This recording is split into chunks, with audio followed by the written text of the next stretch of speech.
요한복음 13장 18절부터 20절까지 신약성경 170쪽 정도 됩니다. 18절을 제가 읽고 다음 절을 여러분들이 20절을 함께 한 목소리로 봉독하겠습니다. 내가 너희 모두를 가리켜 말하는 것이 아니니라. 나는 내가 택한 자들이 누구인지 알미라. 그러나 내 떡을 먹는 자가 내게 발꿈치를 들었다 한 성경을 응하게 하려는 것이니라.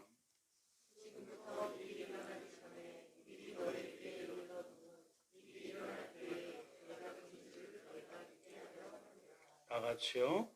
내가 진실로 진실로 너희에게 이르노니 내가 보낸 자를 영접하는 자는 나를 영접하는 것이요 나를 영접하는 자는 나를 보내신 이를 영접하는 것이니라. 아멘. 오늘 말씀을 가지고 주님이 택한 자들이라는 제목으로 함께 은혜를 받기를 소망합니다. 오늘 함께 거룩한 주일을 성수하시는 여러분들은 주님이 택하신 분들인 줄 믿으시지요? 하나님이 태초부터 택정하여 하나님의 자녀로 삼아주신 줄 믿으시지요? 아멘, 아멘. 그렇습니다. 그럼에도 불구하고 주님이 그것도 제자들과 함께 있는 자리에서 내가 택한 자들이 누구인지 분명하게 규정해 주셨습니다. 다시 한번 살펴보기를 원합니다. 제가 부목사 시절 때 한 20몇 년 됐지요. 선교 구제부를 담당을 한 적이 있습니다.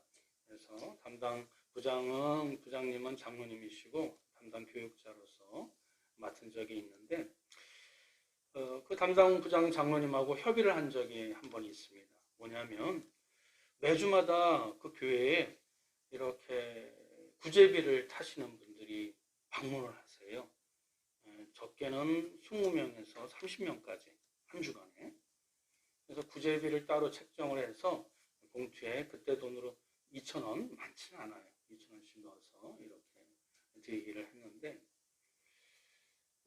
매번 이렇게 드리는 거에 대해서 좀 이렇게 이제 의구심을 좀 가졌어요. 그래서 그 장로님이 그렇게 하지 말고 드리는 것도 우리가 드리는 건 당연하지만 받는 사람이 너무 당연하게 받고 또 사지가 멀쩡한데 분명히 또 이걸 가지고 술도 드시거나 다른 데 탕진할까봐 걱정이 되니 오히려 좀 금액을 증액해서 그 당시에 한 끼 식사가 5,000원 이내였거든요. 그러니까 5,000원 정도 한 끼 식사를 할 수 있도록 노동을 해서 노동의 수고와 보람과 대가를 얻어서 한 끼 따뜻한 밥이라도 드실 수 있도록 5,000원으로 상향 조정하고 그렇게 드립시다 해서 제안을 해서 의미가 있잖아요. 그래서 그렇게 진행을 한 적이 있습니다.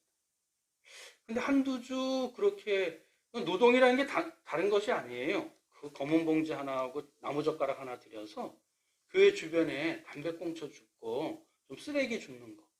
아니면 지하 주차장 얼마 넓지도 않아요. 거기에 좀 이렇게 빗자루를 한번 쓰는 거. 그래서 일주일 동안에 그렇게 수고를 좀 해서 노동의 대가로 이렇게 저희가 이제 주일날에는 장로님, 평일에는 그 행정 직원분들이 이렇게 드리도록 했는데 한두 주 진행하다가 이게 그만뒀어요. 왜냐면 한 두세 번 하시다가 오신 분들이 그냥 구제비만 달라는 거예요. 일하기 싫다는 거예요. 오히려 역정을 내고 그냥 뭐 안 받으면 다른 교회 가면 되니까 그런 식으로 역정을 내고 돌아가셨어요.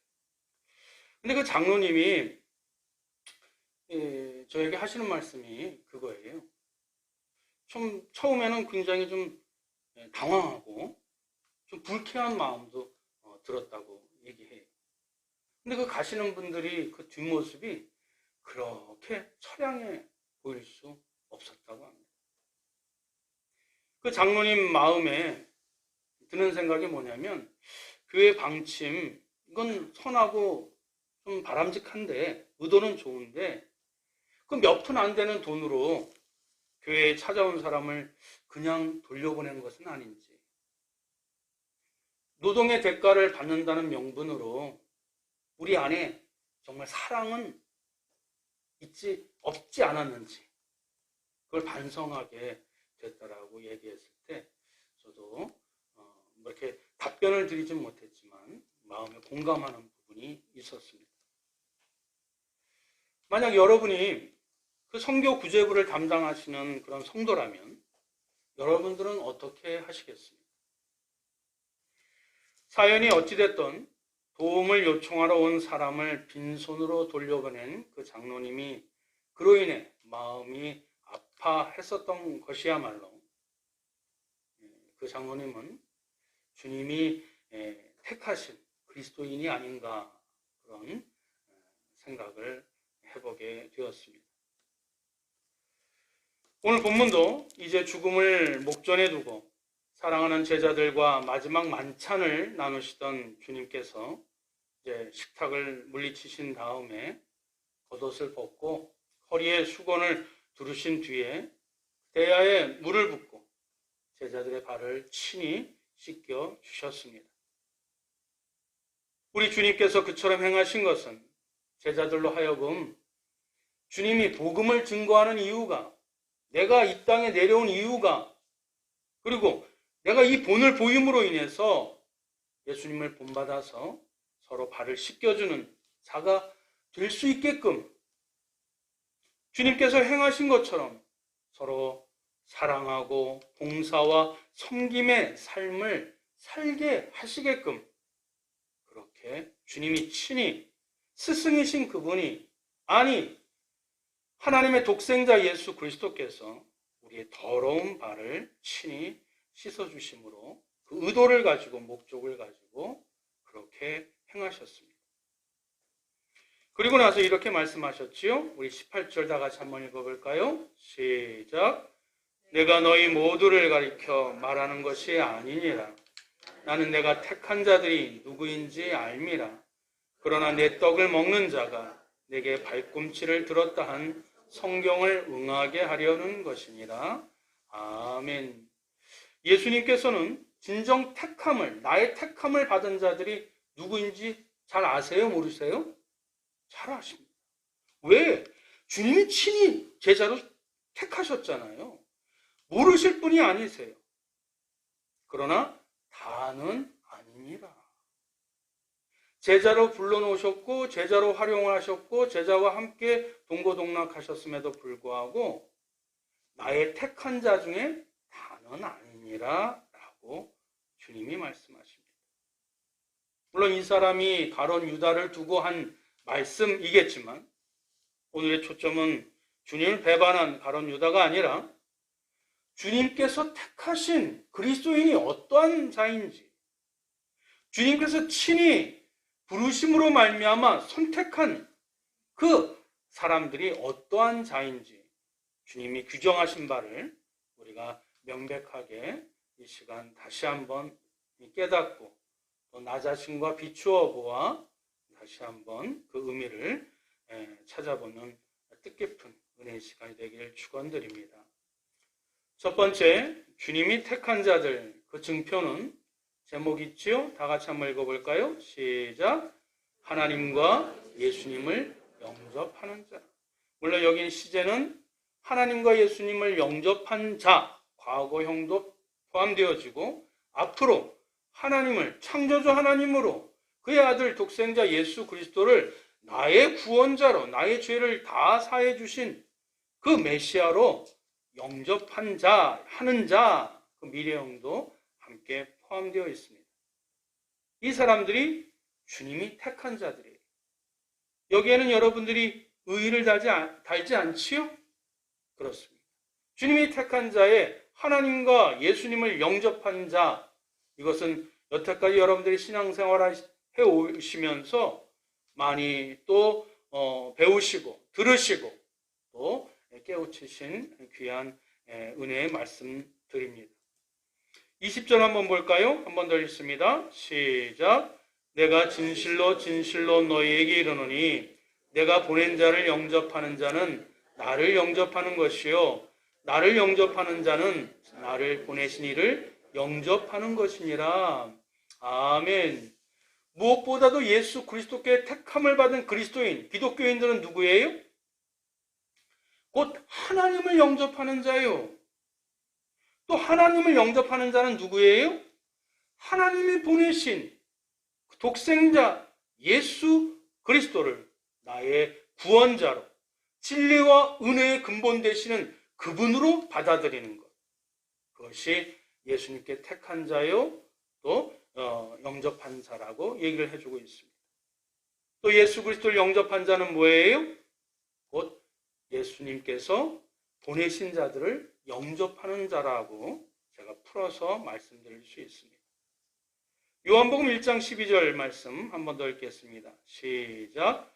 영접하는 자, 곧 그 이름을 믿는 자들에게는 하나님의 자녀가 되는 권세를 주셨으니. 할렐루야. 영접하는 자, 그 이름은 이때 그 이름은 누구의 이름이에요? 예수 그리스도의 이름을 믿는 자. 영접이라는 단어는 예수님을 구세주로, 하나님의 독생자로 믿는 것, 내 마음의 중심의 주인으로 받아들이는 것, 모셔드리는 것. 이게 영접이구나. 그런데 영접의 결과는 뭐예요? 영접의 선물은 뭐예요? 하나님의 자녀가 된대요. 할렐루야. 예수님이 하나님의 독생자잖아요. 그런데 우리가 예수님을 영접하면, 그 이름을 믿으면 예수님과 같은 신분이 된대요. 할렐루야. 이것이 하나님과 예수님을 영접한 자들은 주님이 선택한 자라는 그 첫 번째 규정이 되는 것에 대해서는 앞서 말씀드렸던 것처럼 여러분들도 의의를 달지 않을 것입니다.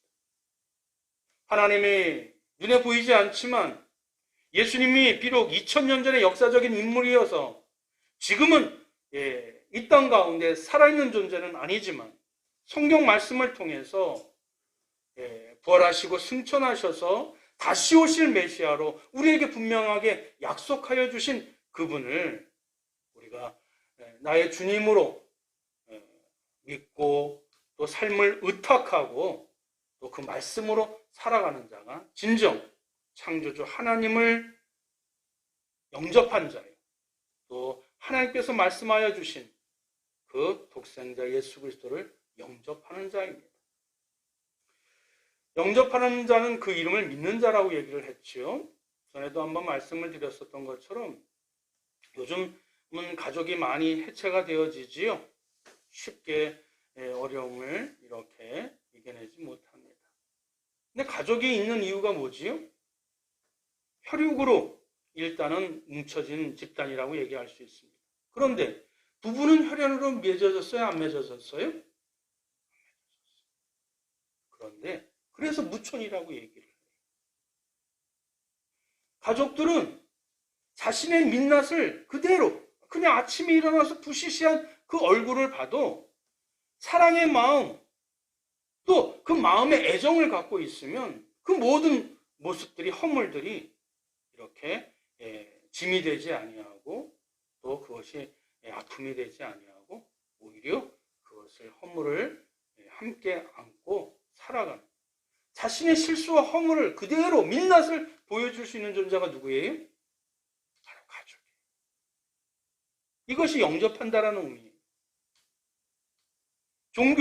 종교도 마찬가지예요. 나 자신을 알잖아요. 전에도 말씀드렸잖아요. 내가 얼마나 반듯한 지금 옷을 입고 또 나름대로 사회적으로 어떤 일을 한다 할지라도 내 모습, 내 속사람, 내 성품, 성질 누구보다도 잘 알고 있잖아요.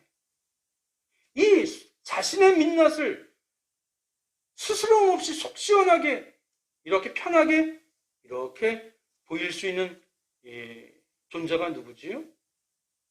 우리의 창조주 하나님이에요. 그러니 종교를 갖고 있지 않다면 항상 가면에 살 수밖에 없어요. 얼마나 피곤해요. 그런데 그 종교의 대상, 믿음의 대상이 창조주 하나님이어야죠. 우리의 죄를 담당하신 그 예수 그리스도여야죠. 그래서 오늘도 이 주일날 성경 말씀을 통하여 우리가 바라봐야 될 대상이 누구인지, 우리가 영접해야 될 분이 누구인지, 나의 부족과 어려움을 가지고 그대로 우리를 따뜻하게 맞이해 주시고 그 진리와 은혜의 말씀으로 우리에게 다시 일으킬 힘을, 은혜를 주실 분, 그분을 만나는 것이 하나님이 이제 이 예배 시간 아니겠습니까? 주님이 선택하신 자. 주님이 선택한 자는 누구예요? 창조주 하나님을, 그리고 그의 독생자 예수 그리스도를 나의 주인으로 영접한 자. 자들이 주님이 선택한 자라고 이렇게 말씀해 주고 계십니다. 그럼 두 번째, 주님이 택한 자들이 누구일까요? 다 같이 읽어봅니다. 시작. 주님이 보낸 자를 영접하는 자. 주님이 선택한 자, 두 번째 사람들이 누구라고요? 주님이 선택한 두 번째 부류의 사람이 누구라고요? 주님이 보낸 자를 영접하는 자. 주님께 택함을 받은 우리 그리스도인들이 영접하지 않으면 안 될, 오늘 예수님이 말씀하셨잖아요. 예수님의 말씀을 따르는 것이 우리의 제자의 본분이요, 그리스도인들의 본분 아니겠어요? 그러면 예수님이 말씀하셨다면 주님께 택함을 받은 우리 그리스도인들이 하나님과 예수님을 영접하는 것 외에 또 영접하라고 우리에게 말씀해 주신 그 대상이 누구예요? 주님께서 보내신 자들을 영접하라고 말씀해 주고 계십니다. 그러면 도대체 주님께서 보내신 자는 누구일까? 지금 잘 흐름을 따라오셔야 됩니다. 오늘의 목표는 주님이 택한 자가 누구인지예요. 주님이 택한 자. 근데 주님이 택한 자 중에 택한 자는 하나님과 예수님을 영접한 자라고 우리가 앞서 배웠지요? 두 번째는 뭐예요? 주님이 보내신 자를 영접하는 자가 누구라고요? 예수님께 택함을 받은 자. 자, 이제 그 구별을 하면서 잘 따라오실 수 있으시겠지요? 그럼 주님께서 보내신 자는 누구이십니까? 앞에서 이렇게 설교하는 목사가 주님께서 보내신 사람인가요? 맞습니다. 저와 같이 동역하고 있는 우리 교육자들이 주님께서 보내신 사람들인가요? 맞습니다. 여기 앞에 계신 장로님과 우리 권사님들, 집사님들, 또 여러 가지 봉사를 맡은 은사를 갖고 계신 분들이 주님께서 보내신 사람들인가요? 맞습니다.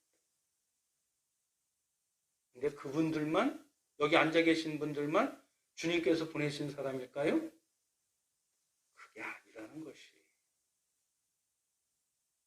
주님께서 보내신 자는 목사와 전도사, 무슨 장로와 집사 이런 직분을 받은 사람만 주님께서 보내신 자가 아니라는 것이. 마태복음 24장 14절 말씀 다 같이 한번 읽어봅니다. 시작. 이 천국 복음이 모든 민족에게 증언되기 위하여 온 세상에 전파되리니 그제야 끝이 오리라. 이 천국 복음이 누구에게? 목사에게만? 교육자에게만? 직분자에게만? 교회에 나오는 등록한 성도들에게만? 아니, 모든 민족에게. 마태복음 28장 19절 20절도 한 번 더 읽습니다. 시작. 그러므로 너희는 가서 모든 민족을 제자로 삼아 아버지와 아들과 성령의 이름으로 세례를 베풀고 내가 너희에게 분부한 모든 것을 가르쳐 지키게 하라. 아멘. 주님께서 주님이 사랑하는 대상이 누구예요? 주님이 보내신 사람, 주님이 선택한 사람이 누구예요?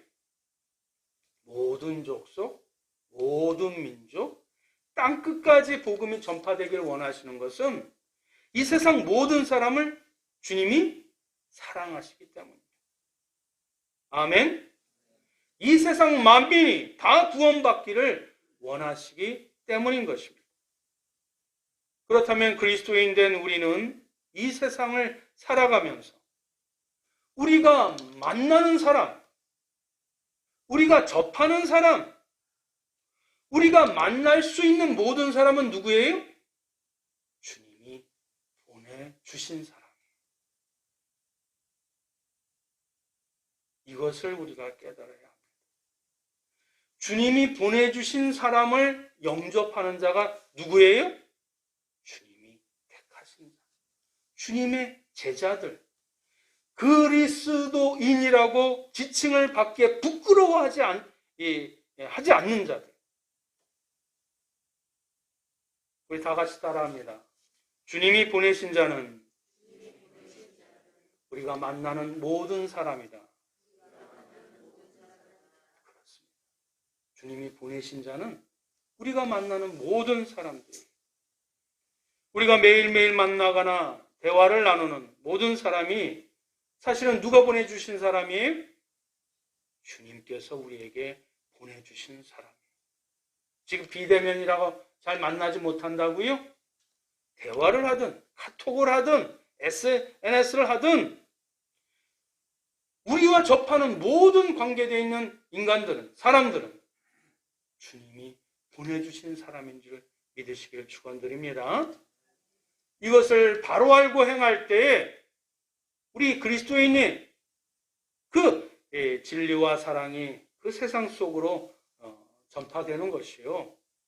또 그러한 행동과 그런 모습들이 바로 세상의 정의가 되어지고 참된 교회로 우뚝 서게 되는 것입니다. 무엇보다도 주님의 말씀대로 내가 깨닫고 행하는 자야만이 이 시대에 기복적 신앙에 빠지지 아니하고 바른 신앙으로 바른 교회가 되고 바른 기독교인으로 성장, 성숙, 성화될 수 있음을 우리는 반드시 깨달아야 될 줄 믿습니다. 마태복음 25장 40절 다 같이 한번 읽어봅니다. 시작. 임금이 대답하여 이르시되 내가 진실로 너희에게 이르노니 너희가 여기 내 형제 중에 지극히 작은 자 하나에게 한 것이 곧 내게 한 것이니라 하시고. 아멘. 그렇습니다. 주님이 선택한 자, 두 번째 사람들이 누구라고요? 주님이 보내신 자들, 우리가 영접할 때 주님의 택함을 받은 제자라고 주님이 친히 말씀해 주셨습니다. 이제 그럼 그 영접이라는 단어를 좀 더 우리가 세 번째 시간으로 들어가기를 원합니다. 우리가 보통 영접이라고 했을 때는 하나님과 예수 그리스도만 우리가 생각했잖아요.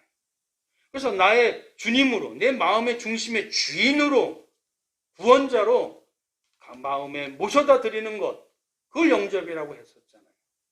그런데 이 영접은 세 번째 제목 다 같이 한번 읽어봅니다. 시작.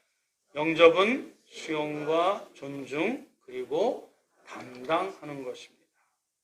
좀 여러 가지 의미들이 있어서 제가 좀 열거를 했습니다. 영접이라는 의미는 뭐라고요? 수용하고 존중하고 그리고 담당하는 것입니다. 오늘 이 세 번째 주제처럼 오늘 아침부터 저녁까지 또 내일부터 우리 명절을 맞이해서 만나야 될 우리 일가 친척들, 비록 제한적인 사람이지만 또 우리 학생들 개학을 해서 새롭게 만나는 담임 선생님과 또 그부 친구들, 이 만나야 될 모든 사람들을 그러면 어떻게, 왜 주님은 영접하라고 했는데 그 영접이란 단어는 과연 무엇인가? 우리는 인생을 살아가게 될 때 자기 생각과 자기 주관이 이제 점점 이렇게 뚜렷해지지요. 뚜렷해짐과 동시에 반비례해서 우리의 생각이 굳어집니다. 물론 기독교 세계관과 기독교 가치관으로 우리가 분명하게 올곧고 바르게 굳게 세워진 것은 타당하나 오히려 내 생각과 내 주장이 더 이렇게 고립되어져 감으로 인해서 오늘 주님이 말씀해 주셨는데 만나는 사람, 접하는 사람들을 자꾸 내 생각에 이렇게 통제하려고 하고 또 그것을 이렇게 이끌려고만 한다면, 지배하려고만 한다면 그것은 관계에서 굉장히 많은 어려움을 갖고 있겠지요. 그래서 주님께서 그 내가 보낸 자들을 영접하라는 이야기는 앞서 제목에서도 나와 있는 것처럼 내 마음의 중심이 있고 내 마음의 가치관에 흐름이 있다 할지라도 그 사람의 생각, 그 사람의 또 그 가치관도 존중하고 수용해 주라는 것입니다. 그 사람이 악을 행하지만 않는다면, 그 사람이 그리스도를 적대시하는 사람이 아니라면 존중하고 수용해 주라는 것이 주님이 내가 보낸 자를 영접하라는 그 영접의 의미에 존중과 수용의 의미가 담겨져 있다는 것입니다. 그런데 한 가지 여러분 기억하시죠? 영접이란 단어는 수용과 존중, 그리고 뭐가 있죠? 담당. 뭐가 있다고요? 담당하는 것이 있습니다. 중요한 의미를 갖고 있는데 마태복음 8장 16절 17절 우리 다 같이 한번 읽어보겠습니다. 시작. 저물매 사람들이 귀신 들린 자를 많이 데리고 예수께 오거늘 말씀으로 귀신들을 쫓아내시고 병든 자들을 다 고치시니 이는 선지자 이사야를 통하여 하신 말씀에 우리의 연약한 것을 친히 담당하시고 병을 짊어지셨도다 함을 이루려 하심이더라. 아멘. 이때 예수님께서 귀신들을 쫓아내시고 병든 자를 고쳐주셨잖아요. 배고픈 자를 또 먹여주셨잖아요. 가난한 자, 부자, 학식이 있는 자와 그렇지 못한 자, 또 사회적으로 지위가 있든 없든 모든 사람들을 다 주님이 만나주셨잖아요. 그러면서 예수님이 친히 하나님의 말씀, 구약의 이사야 말씀을 이루려 또 그 친히 모범을 보이시면서 행하셨는데 뭐예요? 그 하신 말씀에 우리의 연약한 것을 어떻게 해요? 담당하셨다. 그 병을 짊어지셨도다. 심지어는 그 사망의 대가까지 고스란히 안고 그 대가를 치르신 분이 예수 그리스도였어요. 이때 담당이라는 단어가 람바노라는 헬라어로 영접이라는 단어입니다. 우리나라에서는 다르게 담당이라는 단어로 번역이 되었지만 주님이 이 말씀을 행하시고 이 말씀을 우리에게 보여주셨었던 그 동일한 그 본질은 예수님이 그저 네 몸을 다 낫게 해주마, 네 배고픔을 또 떨쳐버리게 해주마, 너의 질고를 내가 다 짊어주마 말만 하신 것이 아니라 친히 그것을 담당하셨어요. 아멘? 이것이 영접이라는 의미입니다. 그 사람의 생각과 그 사람의 존재를 존중해 주는 것뿐만 아니라 그 사람의 질고까지도 함께 짊어지고 담당하는 것. 이것이 영접이라는 의미가 갖고 있는 중요한 의미입니다. 마치 우리 주님께서 우리의 부족함을 채워주실 뿐만 아니라 죄와 사망의 올무에 빠진 우리의 연약함을 친히 담당해 주시기 위해서 십자가를 지신 것처럼 말입니다. 저는 요즘 개인적으로 많은 시간을 좀 보내고 있는데 성경도 읽긴 있지만 하나님이 또 인생의 채찍과 사람의 또 징계를 통해서 많이 좀 회개를 하는 시간을 좀 갖고 있습니다. 특별히 우리 가족들에게도 회개하는 시간을 갖고 있는데 교회를 개척한다는, 목회를 한다는 이유만으로 좀 희생을 많이 강요했던 것 같아요. 그때는 당연하다고 생각을 했는데 지금 하나님께서 성령님이 여러 가지 사건들과 일들을 통해서 제 모습과 행위들을 반성케 하시더라고요. 내 가까운 사람을 내 소유라고 생각을 하고 함부로 대하고 또 통제하려고 했었던 이 모든 것들이 주마 간산식으로 보이게 하시고 부끄럽게 하시고 입술을 열어 회개케 해주셨습니다. 나는 정말 주님이 보내신 사람까지는 보내신 사람이라는 것을 인정하는데 정말 있는 그대로 수용하고 존중했는지 말입니다. 오히려 소유하려고 하고 가르치고 교육한다는 명분으로 지배하고 통제하려고 하진 않았는지 말입니다. 더욱이 주님께서 영접이라는 단어에 그들의 질고까지 담당을 하셨는데 나는 정말 그들의 연약함을 담당하는데 너무 인색하지 않았는지 그 제 모습을 성령님이 보게 하시고 얼마나 마음이 아팠는지 모릅니다. 사랑하는 성도 여러분, 주님께 택함을 받은 그리스도인들이란 앞서 세 가지 대지의 이 내용들을 이미 지식적이든 체험적이든 이미 성령 하나님이 깨우쳐 주시고 보여주신 분들인 줄 믿습니다. 주님께서 당신이 택한 사람들에게 당신의 마음을 이미 우리에게 이심전심으로 느끼게 해주신 줄 믿습니다. 그래서 주님께서 선택한 자라면 우리 주변에 우리의 도움을, 우리의 사랑을, 우리의 관심을, 우리의 따뜻한 말 한마디를 그리워하는 자를 도외시하거나 거부하게 되면 성령님이 우리의 마음을 가만히 있게 두지 않아요. 자꾸 건드리세요. 양심을 건드리세요. 그를 불쌍히 여기는 마음을 갖게 해주세요. 이심전심, 전전반칙의 마음, 그런 마음들을 갖게 해주세요. 만약 우리 심령이 그런 사람들로 인해서 심령이 좀 불편해진다면 성령님이 우리 마음을 어루만지고 계시다는 것을 여러분들은 그렇게 받아들이시면 될 줄 압니다.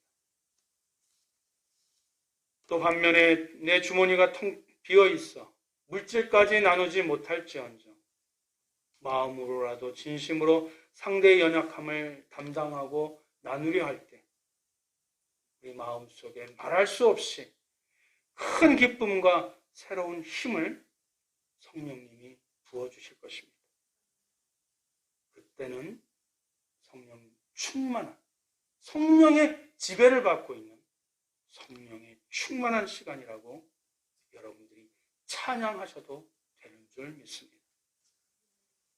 이제 말씀을 맺겠습니다. 우리 PPT 화면을 보실까요? 인디안 속담에 이런 말이 있습니다. 다 같이 한번 읽어볼까요? 시작. 친구란 서로의 짐을 나누어주는 것.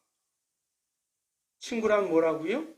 서로의 짐을 나눠주는 것이라고.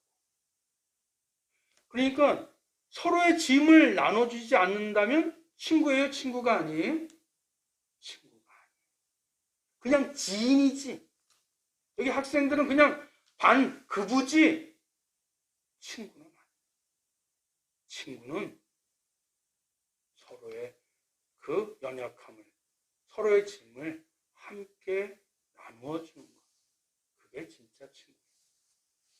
그럼 인디안이 그렇다면, 세상에서 이렇게 얘기한다면 성경은 뭐라고 말씀하고 계시는지, 주님의 말씀에 우리가 또 귀를 기울여야 되지 않겠어요? 갈라디아서 6장 2절 이제 마지막으로 함께 읽겠습니다. 시작. 너희가 짐을 서로 지라.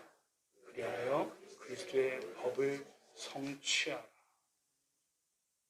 지금으로부터 2000년 전 초대교회에서 안디옥 교회 목사 바나바는 당시의 사울을 주님의 사도로 인정하게 됩니다. 근데 사울이 어떤 사람이었었죠? 교회를 핍박하고 심지어는 그 교회 초대교회 집사님, 그 스데반 집사님이 돌에 맞아 죽는 그 최전방의 현장에서 있었던 강팍한 사람이 바로 사울 아니겠습니까? 유대인들조차도 이 사도 바울을 받아들이려고 하지 않았을 때에 바나바는 기도 가운데 주님이 보내신 자로 그를 영접합니다. 여러분 사도신경을 이렇게 읽어보시면 사도 바울이 얼마나 강팍한 사람인지를 사도행전 13장 전체를 통해서 스데반 집사님 한 분만 순교한 거 아니에요. 수많은 사람들이 순교하고 핍박을 받았는데 유독 스데반 집사님 앞에 있는 사도 바울을 강팍한 자를 내세우기 위해서 스데반 집사님이 등장합니다. 초대교회에 예수 그리스도의 사역을 감당한 무명의 그리스도인이 얼마나 많아요. 초대교회에 자신의 또 물질과 은사를 다 활용해서 주님의 교회를 헌신했던 자들이 얼마나 많아요. 근데 스데반 집사님 이름만 딱 나와요. 사도행전 15장에는. 왜 그렇죠?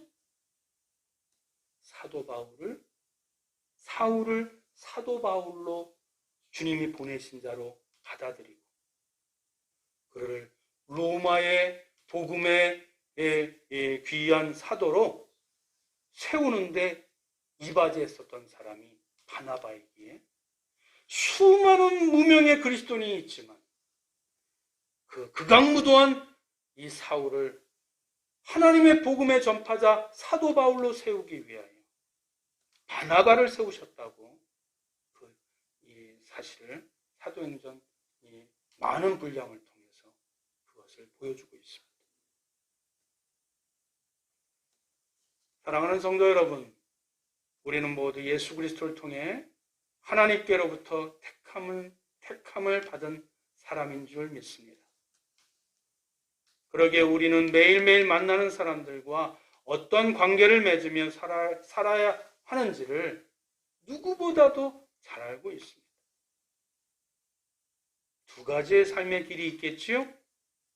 하나는 오늘 말씀대로 내게 만나는 모든 사람이 다시 한번 돌아보아 가족부터 주님이 보내신 사람이라고 믿고 오늘 주님이 말씀하여 주신 대로 영접하는, 수용하고 존중하고 그의 짐을 함께 담당할 수 있는, 그래서 은혜와 진리를 함께 기뻐하는 삶의 길로 가든지 아니면 여전히 주님의 나에게 보내신 사람인 것을 인정하지 아니하고 그저 내가 원하는 대로, 내가 하고 싶은 대로, 내가 그냥 이렇게 편한 대로 이기적으로 살아가든지 오늘 이 말씀 앞에 여러분들에게 던져진 숙제가 되는 줄 믿습니다.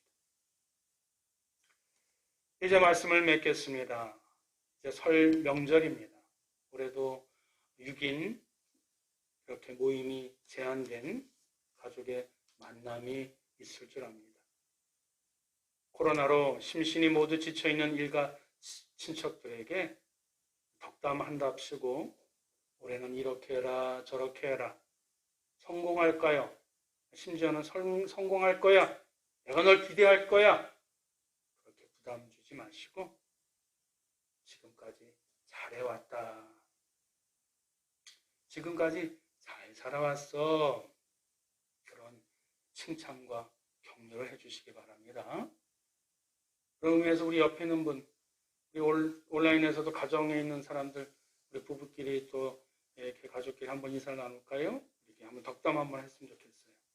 지금까지 잘 살아왔단다. 지금까지 잘 살아왔어.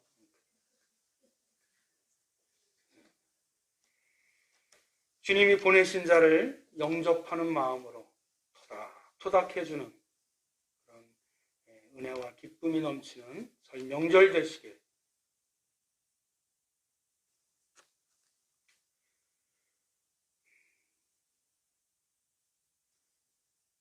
주님의 이름으로 축원드립니다. 기도하겠습니다. 우리 이 시간에는 시간이 좀 많이 갔지만 우리 함께 기도할까요? 가족이 기쁨일 수도 있지만 또 쓴뿌리일 수도 있습니다. 이런 명절을 통해서 오늘 말씀을 기억해서 나에게 보내신, 주님이 보내신 사람으로 기억하고 우리 가족들, 우리 또 배우자, 우리 자녀들, 또 외가 친척들, 또 이웃들, 주님 말씀하신 대로 수용하고 존중하고 담당하는 내가 되게 해달라고 짧지만 우리 함께 온라인이든 현장 예배든 피아노 반주에 맞춰서 함께 통성으로 기도하고 제가 마무리 기도하겠습니다. 함께 기도합니다. 사랑과 은혜가 충만하신 영원하님 아버지, 우리 인생은 한 번뿐임을 기억합니다. 주님 오늘 말씀대로 이제 성경적 우리 가족들을 만나는데 함부로 대하지 않았는지 또 내 멋대로 행하지 않았는지 주여 좀 최선을 다해서 살아가고 있는데 우리 가족들을 격려하고 위로할 수 있는 우리 가족들 주시옵소서. 성령님이 선택하신 대로 살아갈 수 있는 백성들에게 허락하여 주시옵소서.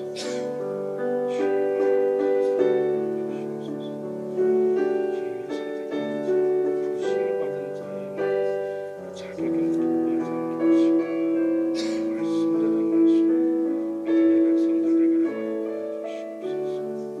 우리의 가족들 다시 바라봅니다. 우리의 배우자를 바라봅니다. 우리 자녀들 바라봅니다. 주님이 보내신 자를 영접하자 되게 하여 주시옵소서. 사랑과 은혜가 충만하신 하나님, 우리의 인생이 한 번뿐임을 다시 한번 기억합니다.